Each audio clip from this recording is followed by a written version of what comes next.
Horas después de que Nicolás Maduro amenazara a Juan Guaidó con ponerlo en la cárcel, tan pronto pise territorio venezolano, el presidente interino habló con nuestro director Juan Roberto Vargas. En la entrevista, Guaidó denunció que 2 generales desertores del régimen están desaparecidos. La pregunta puede sonar tonta, pero todo el mundo la piensa, ¿es seguro regresar a Venezuela? No es seguro regresar, no es seguro estar en Venezuela hoy, Juan Roberto, por la inseguridad, por la crisis humanitaria que existe en nuestro país y por supuesto por la dictadura. Ejercer la política en Venezuela tiene un muy alto riesgo que se puede pagar con la vida. Ahora, mi deber como presidente encargado de Venezuela es regresar a mi país. Anoche Maduro le dijo a la cadena ABC en una entrevista en Miraflores, dijo, si el señor Guaidó pone un pie de nuevo en Venezuela, lo ponemos preso porque él no podía salir de Venezuela. ¿Usted es consciente de eso? Sí, sí, totalmente, claro. Ahora, entonces, Maduro debe entender que él usurpa funciones, que ejerce como dictador, que más de 60 países del mundo, ya se incorporó Corea y otros países en el planeta, me reconocen como presidente de Venezuela. Así que sería otro error del dictador y nosotros no vamos a caer ante amenazas, ni mucho menos chantaje del anterior gobierno. En algunos círculos dicen, hombre, ¿para qué regresa? ¿No es más útil un presidente en el exterior luchando por su país que con el riesgo de terminar preso en Venezuela después de esta amenaza ya directa y concreta del régimen de Maduro? El ejercicio de mis competencias debe ser en Caracas, sin duda alguna.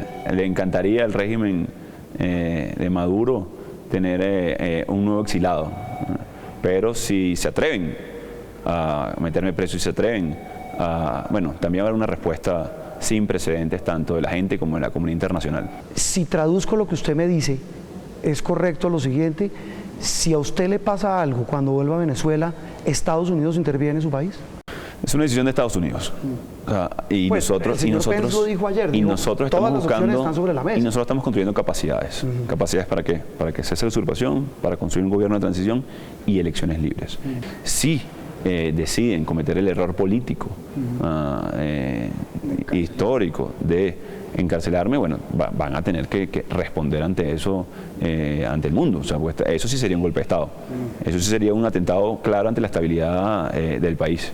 Usted hablaba de los militares disidentes. Usted dice, claro, frente a casi 250.000 militares, un número de 270 desertores suena poquito. Usted dice, no, eso es importante. ¿Qué van a hacer? ¿Organizar una fuerza para en un momento dado o eventual enfrentar a la fuerza pública leal a Maduro? Los militares van a tener un rol importante en el ejercicio de la soberanía y poder controlar. ¿Por qué digo esto? Porque en las primeras de cambio, este grupo importante de militares, que ya suman casi 1.500 en los últimos 2 años, van a tener un rol primero de comunicar, primero de decir que la amnistía y las garantías que hemos ofrecido a los que se pongan del lado de la Constitución son un hecho, que estamos del lado de la Constitución, que lo que estamos procurando es una transición pacífica a la democracia que generen elecciones libres. Comunicar, creo que con la verdad es muy importante, y luego construir capacidades para que cese la usurpación. Es decir, ellos van a ser como la parte de la fuerza de choque en una eventual entrada a Venezuela. Mira, nadie quiere una confrontación. De nuevo, el que le pone costo a eso es Maduro. ¿Ha recibido mensajes de militares, de más militares que aún estén en Venezuela diciendo, oiga, nos queremos salir, queremos sumarnos a la causa? Cientos. ¿Y de qué rangos? ¿De altos rangos? De todo tipo de rangos. Generales. Juan, por eso tengo la certeza, y lo dije el 5 de enero, no es algo que estoy diciendo, no, que la cadena de mando está rota. ¿Por qué está rota la cadena de mando de una Fuerza Armada? Porque deriva de la soberanía popular. El comandante en jefe lo debe elegir por voto popular del pueblo, que es el presidente de la República. Entonces, ante eso ya estamos viendo los efectos terribles de esto. Entonces, claro que hay mensajes, pero también hay mucho miedo. Han recibido persecución. El G2 cubano, o sea, está muy metido ahí. Si hay una intervención en Venezuela, es la de Cuba sobre Venezuela.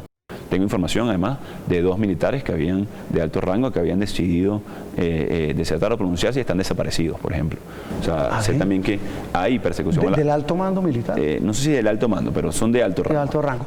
Muchos sectores en Colombia, hablo de sectores políticos, sobre todo críticos del gobierno del presidente Duque, dicen, ¿qué hace metiéndose hasta el cuello en semejante lío que nos puede llevar incluso a una guerra innecesaria? Hablo de Colombia.